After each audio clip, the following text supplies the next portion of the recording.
Welcome to The Hypnotist, the show that gives you inside access to cutting-edge hypnosis with real clients facing genuine issues. Brought to you by the hypnotherapist demanded by celebrities, CEOs, and even royalty, Adam Cox. These recordings took place live from Adam's clinic in London's world-famous Harley Street. This podcast features powerful hypnosis, so do not listen while driving or operating machinery. This recording is not suitable for those with epilepsy or severe mental health issues. So, get yourself comfortable and enjoy today's episode of The Hypnotist. Hi, it's Adam here, and on today's episode of The Hypnotist, I'm joined by a very special guest hypnotist, Howard Cooper. Welcome to the show. Thank you for having me. It's good to be here. Great to be here. And normally I do this over Zoom. It's great to have you actually in a physical studio where I normally work because you're local. And I didn't realise that there was another hypnotist literally in the same town, which was amazing to see. Well, it was unbelievable. And I've been here for, 10 years or so. And then suddenly we discovered that we're not only in the same vicinity, we're literally like a road apart. It's absolutely crazy. Yeah, there's a small world, and then there's this, kind of surprising kind of thing. And actually, very similar backgrounds in the sense of why we got into hypnosis and some of the things that we focus on, which is great. For those that aren't familiar with you, give us a bit of an intro to kind of who you are and how you got into this fascinating world we call hypnosis. Right. So for me, hypnosis was really a lifeline that emerged out of me being really quite troubled as a teen. And I mean, my backstory is at the age of 15, I was diagnosed as having a severe anxiety and panic attack disorder. I knew it was obviously very serious because the doctor told me it was a disorder. So of course it has to be serious. And I was then sent to a psychotherapist and put on a medication and that whole stuff. And it really consisted of just week in, week out kind of sessions of me going in and saying, she'd say, how was this week? And I'd go, it was terrible, I feel shit. And she'd go, and how do you feel about feeling shit? And I'd go, shit. And we'd just do that dance for 3.5 years. And I finally got her theory as to why I was like I was.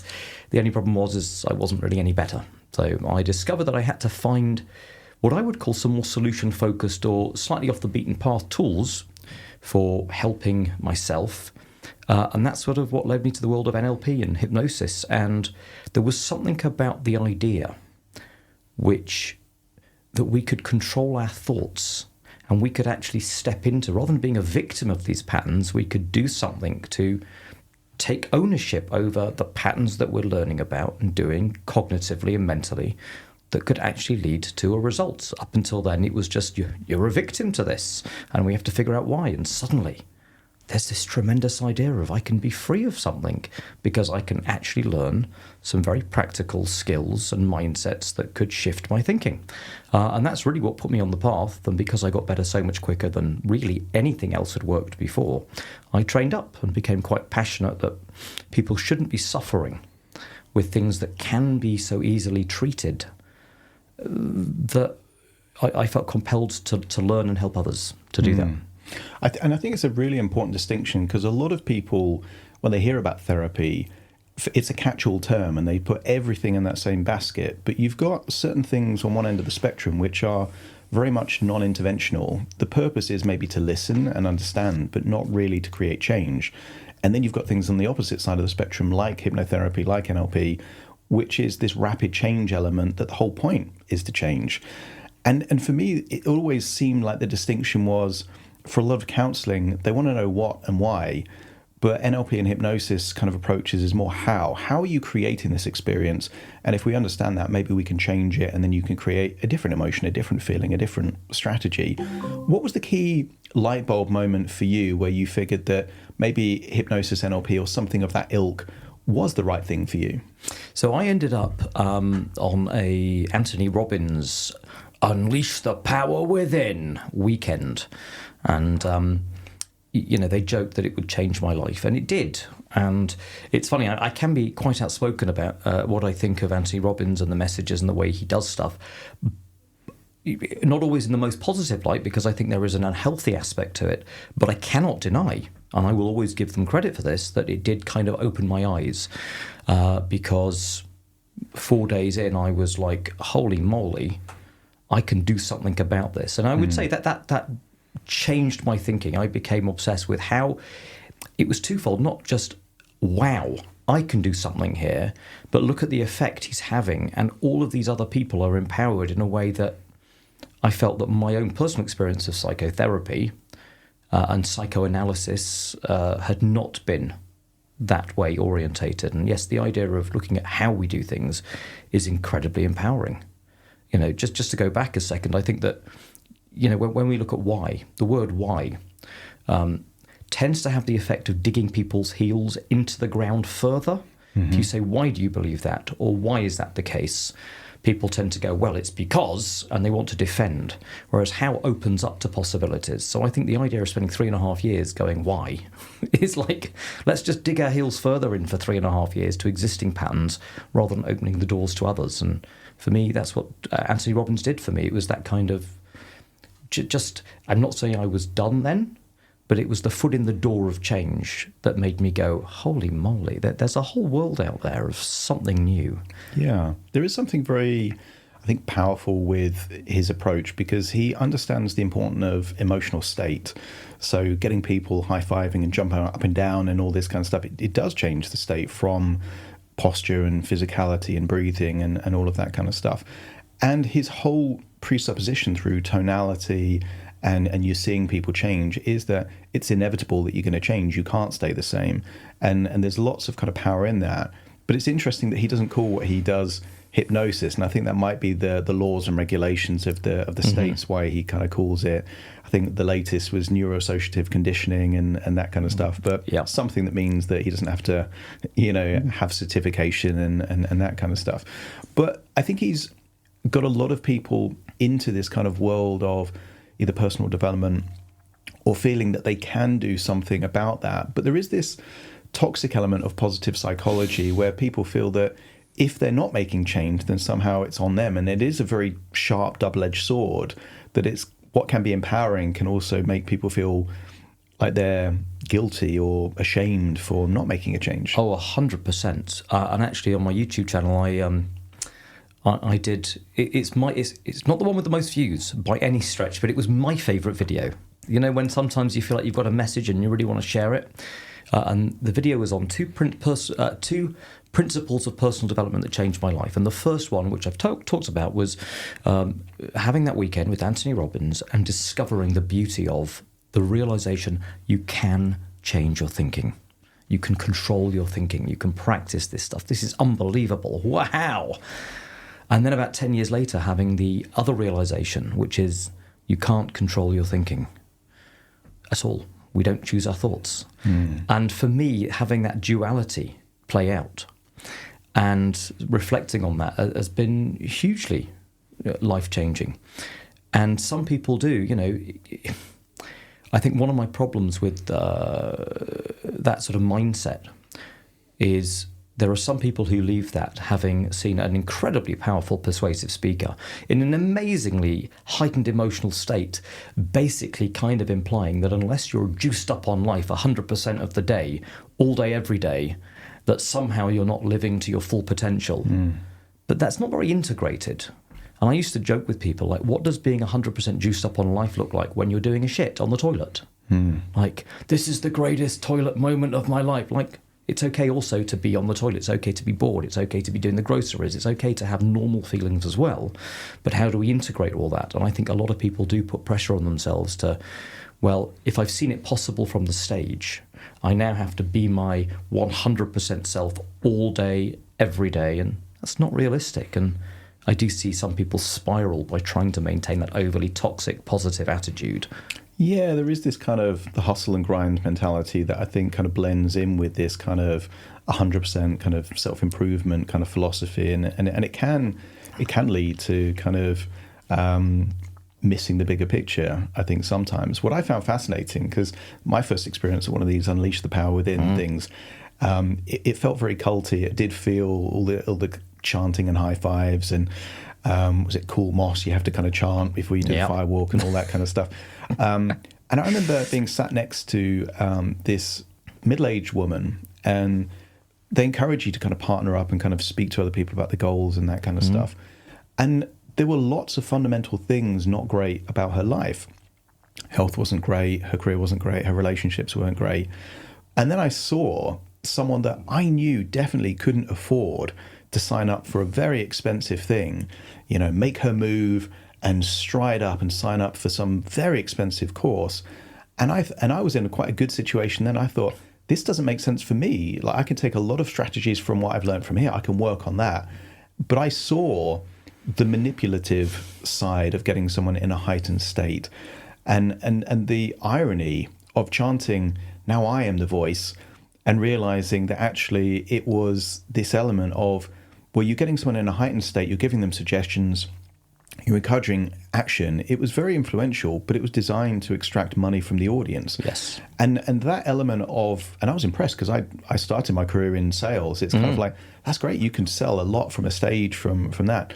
But there was a lot of people that didn't understand what was happening, got caught up in the thing, and then suddenly they're $8,000 in debt because they've signed up to something which may be useful for them 3 years from now when they've got other things in order, but they're jumping the gun. What's your thoughts on that kind of manipulative element, which sometimes hypnosis is accused of having? Yeah, I agree. I think you're absolutely right to point that out.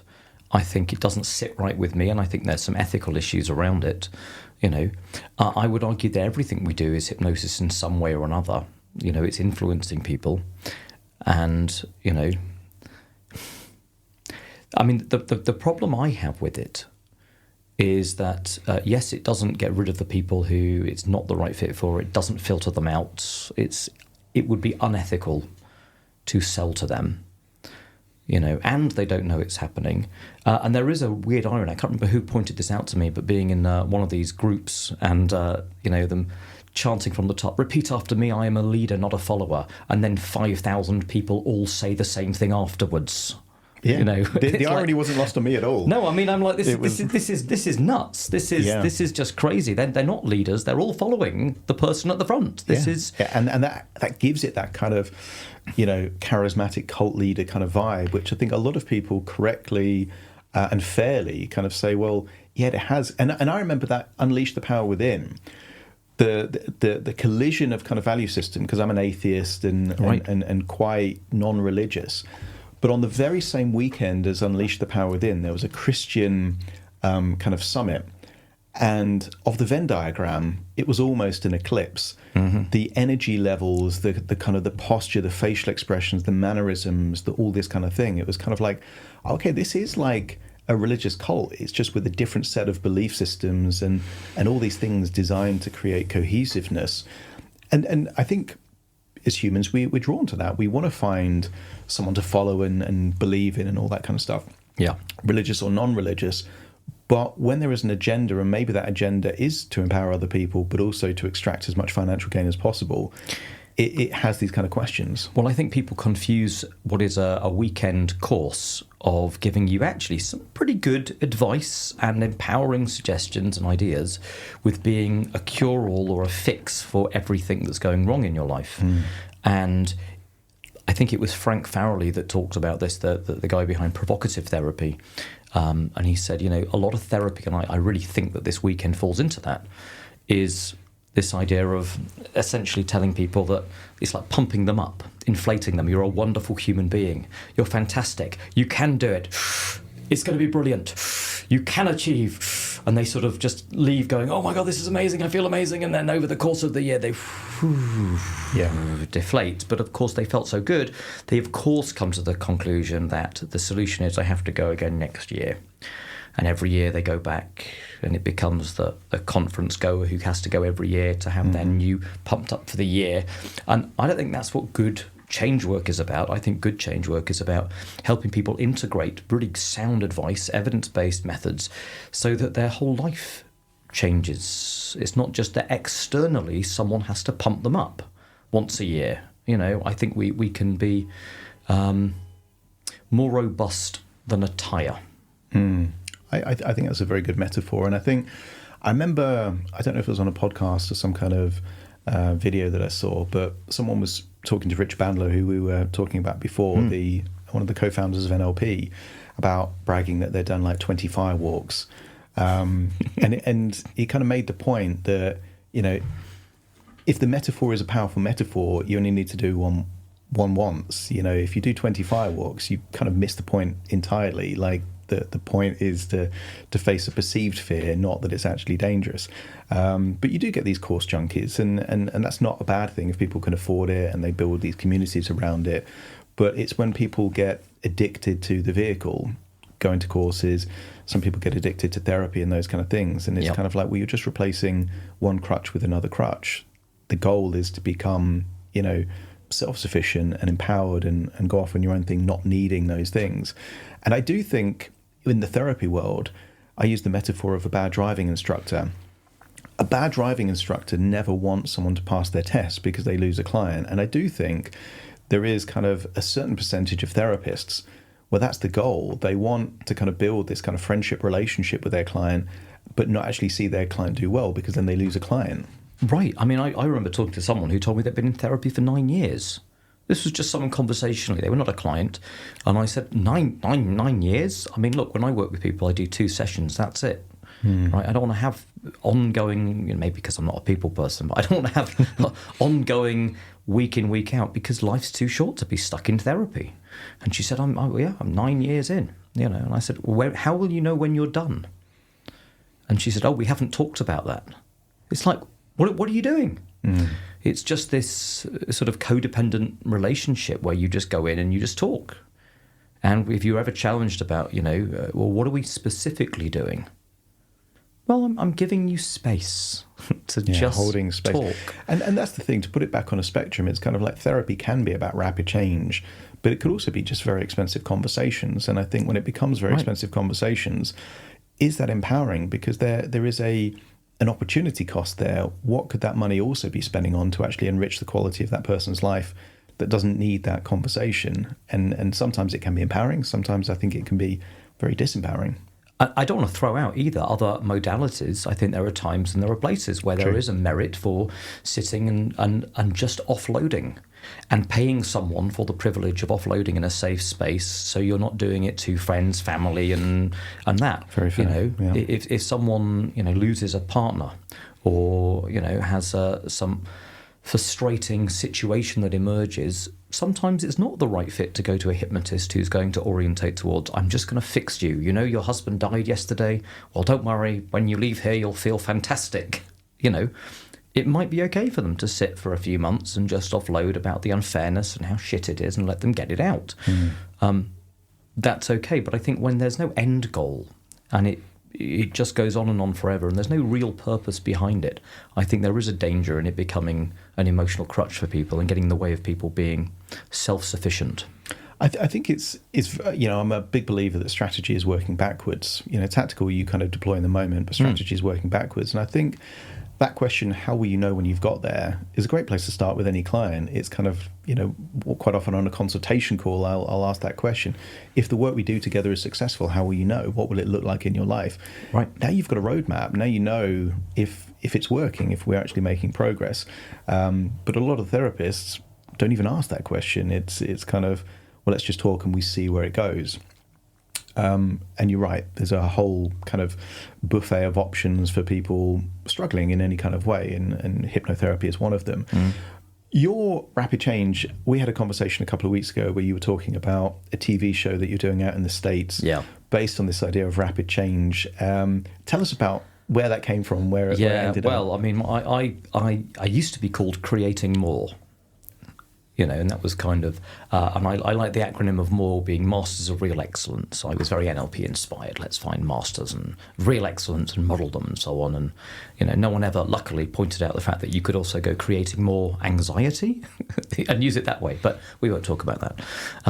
But I got spotted by a TV production company in Philadelphia to make a pilot TV show where, and we've seen this before, you know, you have 3 terrified, phobic people. You film them freaking out with whatever it is, then you film the intervention, and then you film the results. And I was flown over to America to do this for a week. It was amazing, loved every moment of it. But they fixed me up with a water phobic, someone who had nearly drowned when they were 5 and now couldn't go in any water. They fixed me up with a horse phobic and also a bridge phobic. They couldn't drive over bridges. And I went out there and we filmed this. They said, look, if you can help the water phobic just touch the water, that would be amazing, because they wouldn't go within 2 meters of the pool that they had around the back. So we did this session. Luckily, this person was super responsive, and sometimes we do. We just find people's brains just get it. It's amazing.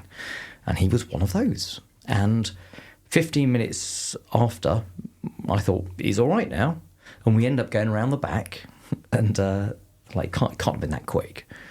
And not only does he touch the water, he goes into the pool, he goes under the water, and they have this shot where he comes out and he's smiling, and he said something like, "It's a rebirth." It was it was so dramatic and overly cheesy, but it was amazing. And they're all clapping me on the back. This is amazing. This is money in the bag. Who would turn this down? I got a good result with the other two as well. A bit more involved, as it often is, because sometimes the world of therapy is not always straight, smooth sailing. It goes around. We have some jeopardy as well. Great. We get back. I get back to England, and about a month later, they sent me the footage of the final reel that's going to be then pitched to make this show, and they've cut out the water phobic entirely. And I was fuming. I said, "Well, what are you doing? What's going on?"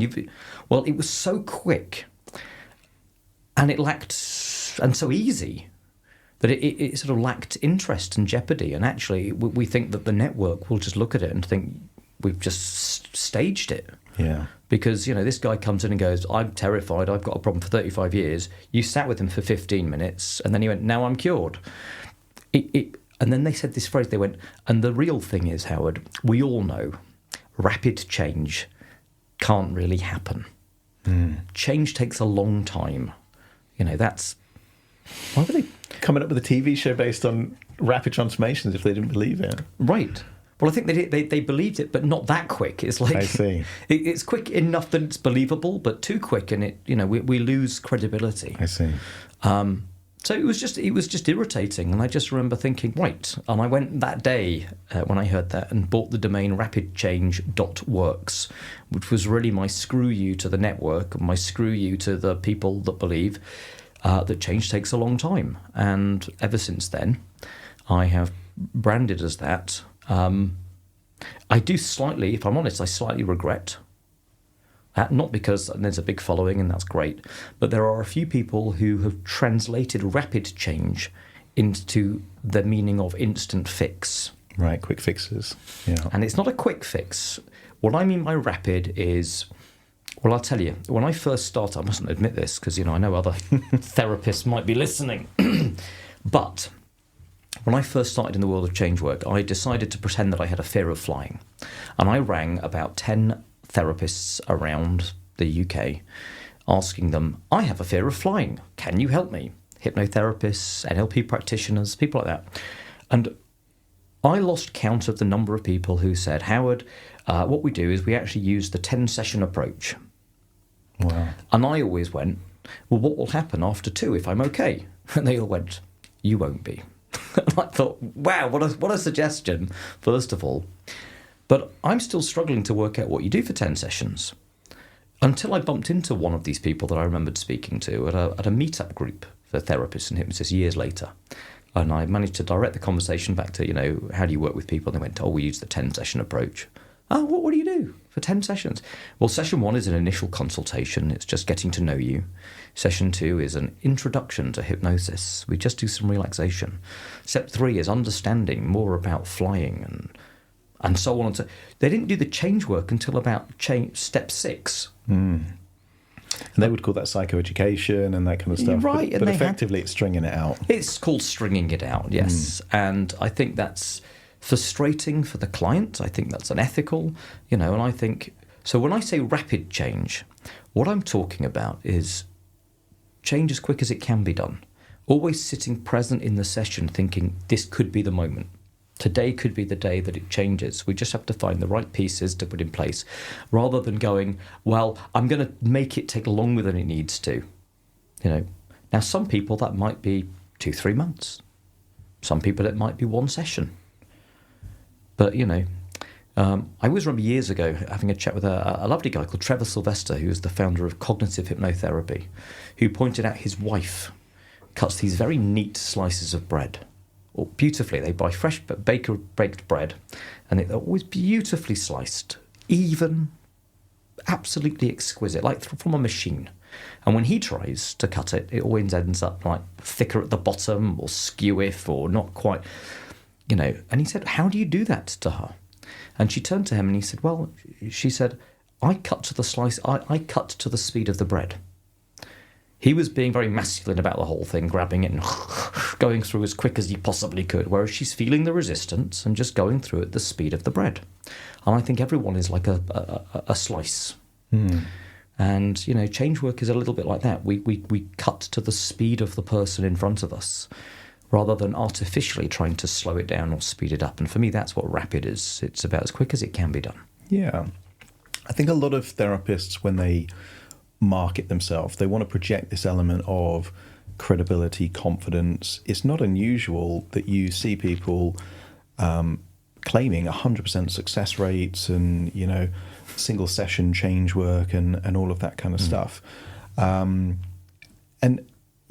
I've done, I don't know, maybe over 1,000 kind of client sessions. And I'm thinking, well, if I said that I'd helped 100% of people in every single, I'd be lying. Like that for me, there is always those things where it doesn't quite work in that situation, or it doesn't quite work with that particular person. And I treat that as reconnaissance. It's kind of like, well, what do I need to do better to kind of improve or change my approach, or how could I have done that with hindsight? What's your thoughts? Two-part question, really. What's your thoughts on people that claim 100% success rates? And the second part of the question is, was there a memorable one that got away for you that actually, you thought, I couldn't quite help them at that time in your career, perhaps? Yeah, great question. It's really simple. I think anyone that claims they have a 100% success rate is, and let's be diplomatic, are deluded. And then if they claim it publicly, I would say they're deluded arseholes. Because the idea that you can have anything that works 100% with everyone all the time is ludicrous and lacks credibility. And actually, one of the problems that we have is that if you ask people, well, how do you come to that conclusion? How do you track the metrics? They will not have a good answer for that, right? And I've heard all sorts over the years. I've heard people say, well, I always offer a free session if it hasn't worked and no one's ever come back. It's like, well, have you ever been to a restaurant and had a bad meal? For me, unless there's a good metric, and how long, even if it's, well, we catch up 6 weeks later and they say I'm improved. What about a year later? At what point? There's too many shades of grey. And I've had a lot of people who have come and seen me and said, I remember one person went, I just really don't believe anything's going to help. I mean, I am hopeful that you can, but I'm really not sure. Well, how come? How come you feel so sort of downbeat about the possibilities of change? Well, I saw someone a few weeks ago who has a 100% success rate and they couldn't help me. And I'm like, well, they don't have a 100% success rate, do they? And I do have a client that I worked with who, having been told by someone they had a 100% success rate, and it didn't work with them, did challenge them. So, you claimed 100% success rate, but it didn't work with me. And they said, well, that's because you stopped coming. In other words, if you just keep coming until you're fixed, you'll be fixed. So yes, I mean, in that sense, I too have a 100% success rate of all the people I've successfully helped. Yeah, it's semantics and definition, isn't it? If you define it in a certain way, you can make it so it's 100%, and that might be.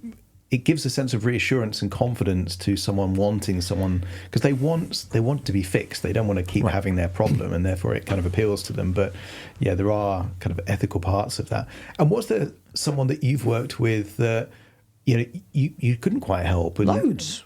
Of course, and I think all therapists have people that slip through the nets or who weren't quite the right fit for.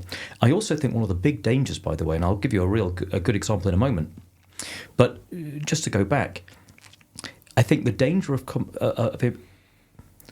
implying or stating that we have a 100% success rate on a meta-suggestion implies that they have no responsibility or work to put in themselves.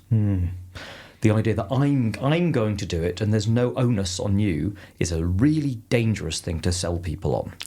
Yeah, I didn't think of it from that angle, but you're right, because then it's kind of like, because it follows the magician's archetype. It's kind of like, I will fix you and I do it 100% of the time. Therefore, no matter what you do, right, you will be fixed is a disempowering presupposition there. Right, and if the job, I think, of good therapy is to help people step into being self-efficacy and stepping into and taking ownership of their own life, the idea that we just fix them and it's all on us, the onus, is, I think, one of the most disempowering things we could do. So, of course, when I say, yes, there are people that I couldn't help, I would argue it's more a question of the case that there were people there, me and them were not a good fit together, and the result did not emerge out of the collaborative spirit of working together. It just was not the right, there are some people out there who are deeply troubled as well, and I think part of them likes to go, it sounds awful, a bit like serial killers. They go, they have notches of like, I've killed another, right? But they sort of collect therapists who can't help them. Particularly high-profile therapists. It's kind of like, not even this person could help me. Right. It becomes a badge of honour. Absolutely. I've taken down another one. So there are people that slip through the net. But yeah, there are people, and look, I have got better as the years have gone on. I've been doing it for about 23 years now, but I look back at some of the ways I worked with clients and some of the things that I did that just didn't work or were... I remember making a really terrible rookie error about 4 or 5 years into this work, and I'd done what I thought was a great session with someone, and it was actually about fear of flying. And right at the end, well, I say right at the end, about 20 minutes left of the session, and their eyes are closed and they're in a deep hypnotic state, so I think. And I decide I'm going to do some arm catalepsy. And rather than stacking the odds in my favour of lifting their arm up and feeling that waxy cataleptic state and then allowing it to come towards their face, I'm just going from a cold start. Their hands are on their lap. And I'm going, in a moment, one of your hands may feel a little warmer and the other may feel a little lighter. And I don't know which will be which. But as you begin to notice the changing awareness of which hand feels the lightest, as you take a gentle breath, that's right, you'll begin to feel it lift, drift and rise. And maybe it will start at first with a little twitch and, oh man, nothing's happening. Nothing at all. And I don't even at this point give him any ways out. Or it may be okay to let it stay there with a feeling of heaviness. It's just, it's going to feel lighter and lighter and lighter and lighter and lighter. And I'm looking and it's 5 minutes in, to trying to get some arm catalepsy. And then the worst thing is, I look back and how would I set that up? I said, in a moment, when your hand raises up, it will be a sign that all of the positive changes that we've made today will have taken place. So now there is a bind. The bind is, if this thing doesn't rise up, I've screwed this up. The whole thing's ruined. I like that, yeah. Right, and I'm sitting there going, why have I put all my eggs in this one basket? But I'm backed into the corner now. 10 minutes in, 10 minutes later, if you cut to me, I'm still there going, and any moment now, lighter and lighter and lighter. And soon, when it's ready, it will be drifting up, up, up, up, up. That's right. And then I realise we're now 15, 20 minutes I've been doing this. I've got someone else arriving in a minute.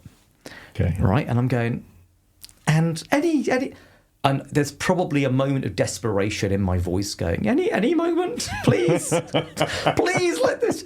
And until luckily he put me out of my misery, and he suddenly opened his eyes and he looked at me and he went, good effort.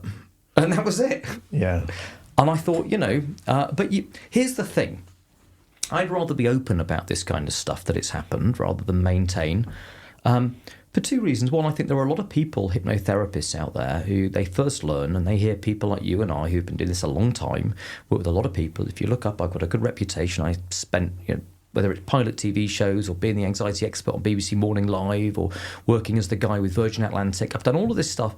And yet I'm still okay to go, yeah, we all screwed up. We've all done stupid things. And we learn from that. And I think there is real merit in, rather than pulling the wool over our eyes, going, no, I must maintain the confirmation bias, the cognitive dissonance that I am the greatest and I've never screwed. No, these are like great opportunities. I have not backed myself into that ridiculous corner again. Because you learn from everything that doesn't quite work. And then in that point, I'm sure you replayed that moment many times. You're like... More times than I can admit. But you realise that you could have said different things, or you could inverse it. And it's kind of like you raise it, and as it goes down, the changes take place rather than having to rise up. And you've got all these kind of hacks that you can kind of, as you say, load the dice. One of the things that I found fascinating that always gives me an element of perspective, because I think perspective is really important, is because we both share a lot of kind of content online. For me, it's mainly a podcast and YouTube, and I know you do lots on social media and YouTube. What I find fascinating is that I can have a hypnosis session. Could be about sleep, could be confidence, could be anxiety, could be weight loss. And I look in the comments, and someone will say, "This has changed my life, and I've stopped smoking, I've never touched it since, or, I've lost this many kilos since I've done this." And you get some other comment, "That was shit." Yeah. And it's just kind of like, for me, it's kind of like, okay, so you can do exactly the same thing and it works miracles for one person and doesn't resonate with someone else. And that's why I think, there's certain people that will like my voice, there's some people like your voice, there's other people would prefer one of those kind of female kind of almost mystical kind of, and you relax, but you resonate with something that you like. And that's the great thing about the world we live in, is that you're going to find a therapist or a change worker that is going to work with you or for you. It doesn't have to be that one person works for everyone. Right, and I think that also speaks to the merit of going and seeing someone in person. Because by default, the moment we record something, it's fixed, it's done, which means there will be a proportion of people who that just happens to resonate with. True. Versus a bunch of people who that just was not the right delivery for them. But what's missing is our ability to calibrate. True. Have we had that person who it didn't resonate with in the office, and you're watching all the non-verbals of, "This is bullshit, I'm not getting this doesn't," we would probably adapt the delivery, the tone, the methodology to better match what they needed at that moment. Whereas I think that is the danger, I think, is really the danger of judging hypnosis based on fixed delivery online. It's a good way of exposing yourself to it, but it's a bit like watching a plumber do a YouTube clip on how to fix a particular kind of pipe. And then when someone goes home and starts trying to do the same fix on their different pipe, it didn't work. It's like, well, it's a different pipe, different system. Different variables. And I probably publish more hypnosis sessions than most hypnotherapists out there in the world. But I have this controversial thing where I don't believe that's real hypnosis. That's recordings of real hypnosis. But it can only be real hypnosis if you have that kind of loop with the client in front of you, where you've got that ability to kind of diagnose and calibrate and kind of change in real time. But I look at it that there's enough people in the world that actually that hypnosis that I created, that one person, may also help. And I frame it as, if it helps one extra person out there in the world, it's worth it. But it sometimes helps more than that. It's that element of, it will for some people, it won't for others, and that's okay. Oh, 100%. And I mean, it's funny, I've got a video on YouTube which was on how to deal with air hunger, which is, I think, one of the most common yet unspoken about symptoms of anxiety. It's likely my biggest runaway video, with thousands and thousands and thousands of views and comments, all from people going, "Oh my word, I can't believe it. Finally someone's talking about this has changed my life." And then, of course, there's still someone who goes, "Can you just get on with it? Why did you spend so long getting to the solution? Oh, and you didn't even tell us how to deal with it." And you're like, I don't understand how. And it's because the state of the person watching it does not match where they need to be in terms of being able to take it in a useful way. And that's all right, I used to beat myself up about all this, and then you have moments where you realise you can't be liked by everyone, and you can't be effective with every single person. It's a futile effort even trying to do that. So that element of, some will really appreciate it, some won't, and that's okay, is a much better element of this element of, the magician's archetype. I'm going to heal 100% of people 100% of the time, no matter what the circumstances. It's kind of like, you're right, that does seem more like a delusion, because clearly that belief isn't true, and yet someone's holding on to that belief anyway. It's like, why? And for me, that has the connotation not of what it's trying to project, which is confidence and competence, but the opposite. For someone to have that level of, I fix people 100% of the time, actually reveals insecurity in their ability, because otherwise why would they need the false badge connected to them? Well, I always remember someone posting, and this was a fun one, and I talked about it publicly because it really tickled me. Well, and they tagged me, Howard Cooper. When you sort out your hairline, then you'll be entitled to tell us what goes on in people's heads. I like the randomness of that, and as a bold man, I can appreciate the humour there. Right. What was the connection? Well, I don't know, but because he had a good hairline. I did thank them and said, just watch. After my hair transplants, my psychological information will be much better. Mm-hmm. Thank you for pointing this out. I mean, but we talk about complex equivalences, don't we? Yeah, that's it. And this idea that, people make meaning out of things. My wife coming late means she doesn't love me. Mm-hmm. Well, right. So if she did come on time, that would necessarily mean she did love you? No, these two things are not equivalent. And often I'm listening with therapeutically, what are the two pieces of information that people are connecting that aren't connected? And the idea that someone with, who, bless him, my son, when I had a haircut recently, my son was with me and he said, "Oh, is McDonald's sponsoring this haircut?" And I said, "Why?" He said, "Oh, because your hairline looks like the McDonald's logo." That's quite funny. No, I'm loving that. It's funny. We're always looking for complex equivalences. Mm-hmm. I always remember someone, it was on the Fear of Flying course that I used to work on, walked out halfway through the presentation of the pilot. Like, we went over to him, "What's going on?" "I saw a spelling error on the PowerPoint slides, and if he can't spell properly, how can he be trusted to fly a plane?" Right. Okay, then. Yeah, because it's one is attributed to something. And there is that saying, isn't there? It's kind of like if the flush doesn't work in the toilet, then you question if the engine's working. So there is that kind of natural, almost kind of like connection that people make, and sometimes they're grounded. I remember one of my very first hypnosis teachers. He was a very, very overweight man, and he was doing a one-day masterclass on weight loss.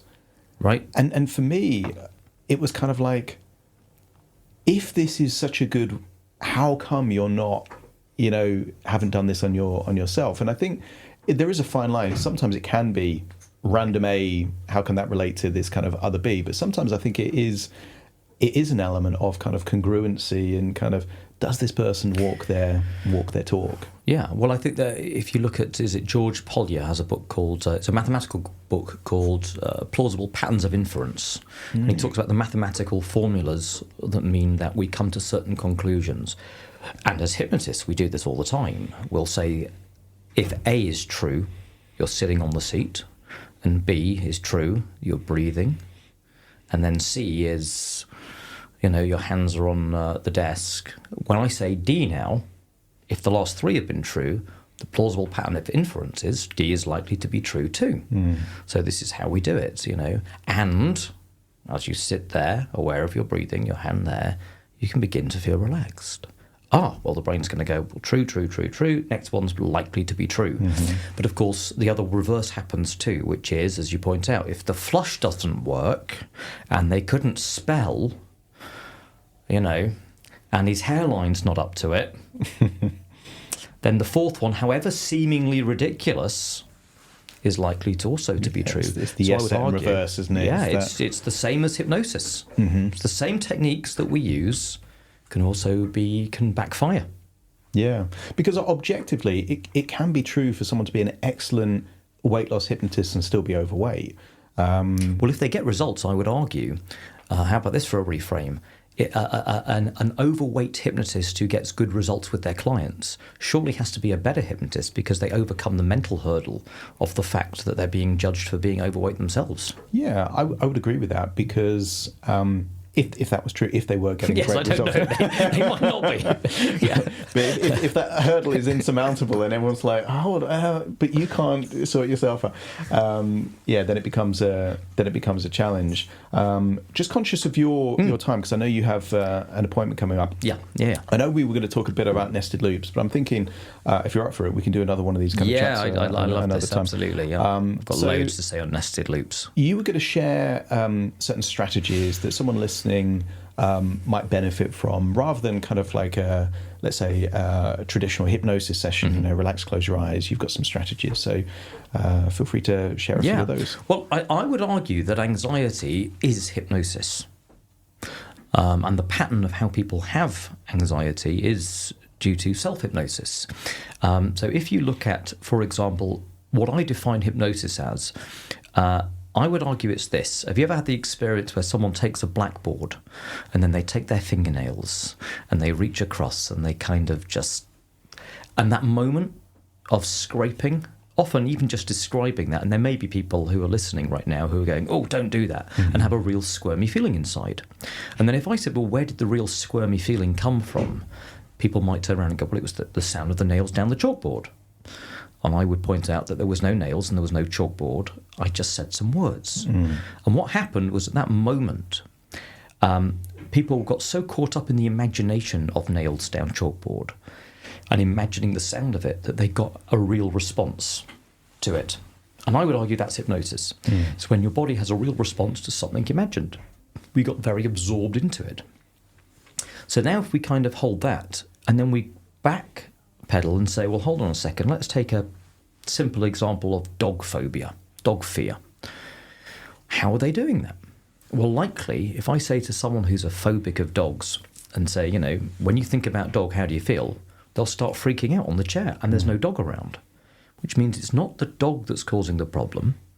It's their thoughts about dog. In other words, they've made an image in their mind, likely of dog attacking them, coming towards them, biting them, and then they forgot for a split second that they were just thinking. So their body got absorbed into it. They had that real response. And then what happens is we have a loop. So people go, well, I feel anxious, therefore the imagined version of dog attacking me is more likely to be true. And they go, therefore, get more absorbed into it. And for me, this is hypnosis. How often do we ask people to imagine feeling a feeling of lightness or peace? And the more they get absorbed into it, the more they feel it. The more they feel it, the more they cycle back round and, oh, it's really happening.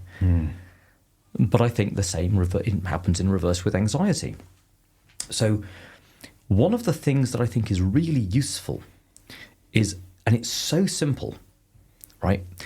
It's to get people to practice paying attention and remembering the fact that they're just thinking, that it's not real. And a really good way of doing it is to detach them using a set of words. For example, if you think to yourself, what's a worst case scenario that could happen, and likely that you're picturing? I don't know, what if I've lost my job? What if the dog bit me? Go back and have the same thought, but add in the phrase ahead of time, I'm just experiencing the thought. That's it. What, before or after? Before. Okay. So you change it and you just repeat it back going, I'm just experiencing the thought. What if I got bitten? I'm just experiencing a thought. And I like just because it nominalizes it and dilutes the... Yeah. And it really is just. It is. It really is just. Because nothing real is happening. But there's something about doing that from the perspective of, rather than I'm losing my job, it's going to feel very different to I'm experiencing the thought I'm losing my job. Very true. Because a lot of people are time traveling, aren't they? They're associating into that anticipatory fear as if it's happening in the moment, and then their reaction isn't guaranteed by any stretch of the imagination. It's just a possibility. Right. But their body's acting as if it's happening in that moment and it's real for them. But you're right, it's just a thought, it's a perception. It's just a thought at that moment. And the more we can help people see that it's just a thought, it becomes, rather than hypnotizing, it's a way of dehypnotizing them out of their current anxiety. Because it's a pattern interrupt, isn't it? It's a pattern loop. Yeah. A pattern, yeah.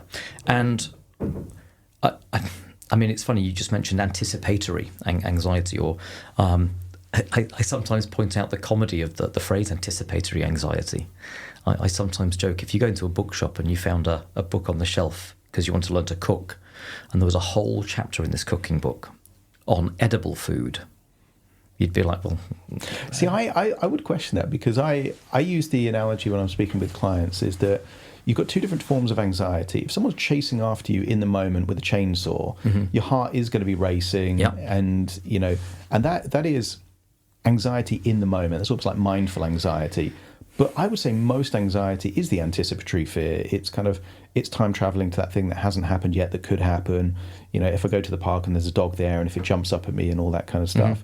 But I would say the anxiety in the moment is fairly, I would say it's probably 1% of all the anxiety that people experience.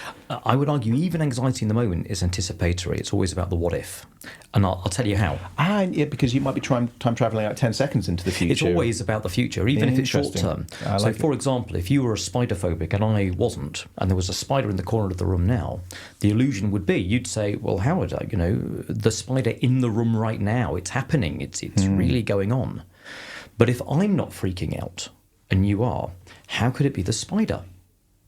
How could it be really happening? It would be because the thought, which could even be like 15 seconds ahead of time, that it's walking towards them. Exactly. Yeah. It's always what if it walks towards me? See, the spider didn't have a meeting that morning at the conference of spiders and says, right, we're going to give the fear to Adam but not to Howard. But I would have a different set of internal processes, and yours would be predicting what if it walks towards me. Now, you might then say, well, if it is walking towards me, then it is coming from the spider. But I've seen people who love spiders, and when the spider walks towards them, they get excited. So in that moment, as it's walking towards them, they are thinking, what if it goes on me? True. What it's if always it one step bites ahead. me? That's a really crucial distinction. Well, I like the idea that if ever you find yourself doing anxious thinking, that has to be proof it's not happening. Because think about it, if I was at the top of a cliff worrying about what if I fell, that has to be proof I haven't fallen. Because if I had fallen, the last thing I'd be doing is, what if I fell?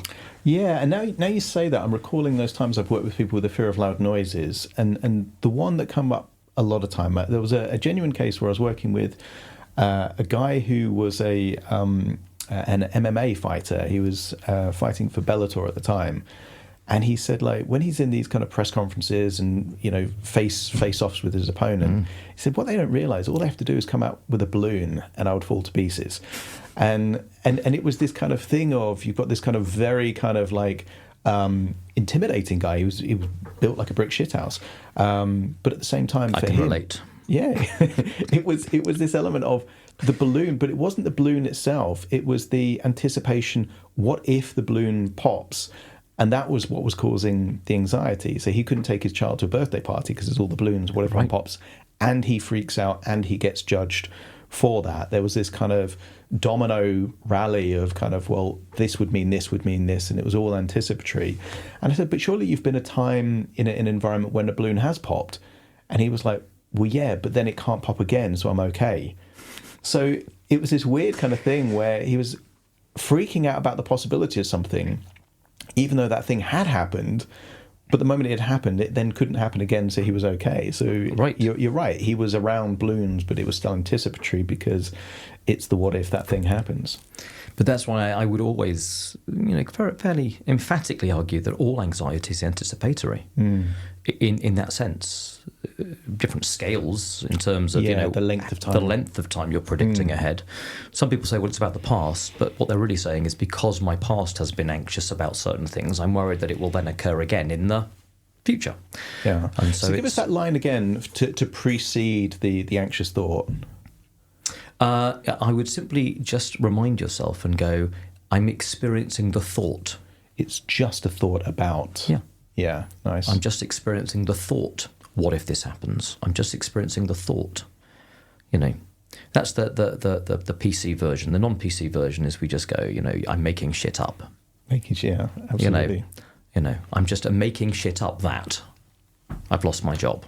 Yeah, and for me, it's very similar structurally to excitement, because if you get excited, you're also making shit up. You're anticipating a positive outcome rather than a negative outcome. So someone seeing the puppy, that gets excited is, what if it comes over and I get to play with it? They're still anticipating a future event. Absolutely. That's positive. And all of these patterns, they can be used both ways to create wonderful feelings and also to create anxiety, And I think, why not have our cake and eat it if we can see through the shit that we're making up so that we don't get anxious, but also then allow ourselves to make up shit that makes us feel good. I'm okay with that. I'm not purist. It's not like, well, we mustn't make up any stories. No, have the ones that serve us. Yeah, make it empowering. And because I have a belief about beliefs, and it's like, I don't care if they're true or not. It's, are they useful? And if they're useful, believe them. And every time I meet a conspiracy theorist, it gives me more references and evidence that humans can believe absolutely anything. So it's kind of like, well, why not choose the best beliefs? The way I like to deal with conspiracy theorists is you always just accuse them of falling for an even bigger conspiracy than the one that they're claiming for. So when they say, oh, you don't believe that people landed on the moon, do you? The normal response from me is, oh my God, you're not one of those that still believes in the moon, are you? Nice. And then, because that becomes a pattern interrupter. What's the typical response when you would say that?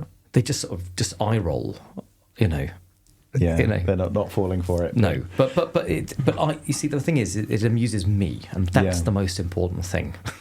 Very fair. So I'm conscious that you've got to jump off. If someone's listening and liking what you're saying and maybe wants to work with you directly, are there any kind of useful links or resources that people can go to learn more about you? Yeah, absolutely. Look, a great place is rapidchange.works. That's where I'm housed on the website. But also my YouTube channel. I'm putting out lots of content regularly, every week or so. And I also go once a month and go live and take people's questions. So that's Anxiety Beating Hacks. I'm also on Instagram. I'm basically everywhere, right? So it's pretty easy to find me. And I'm sure the link will be shared, but happy to people to reach out and to get in touch. Yeah, if you send me those links, I'll put it in the show notes. So if you're listening on Spotify or Apple, check out the links and you'll be able to check out Howard's stuff. Howard, thank you so much for joining me on the show today. No, it's an absolute pleasure. Loved it.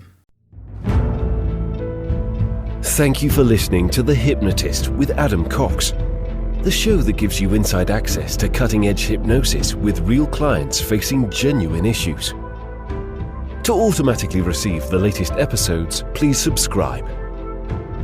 If you'd like to support the show, please share this episode with just one friend you think it could help. And if this episode helped you, please leave us a 5-star review.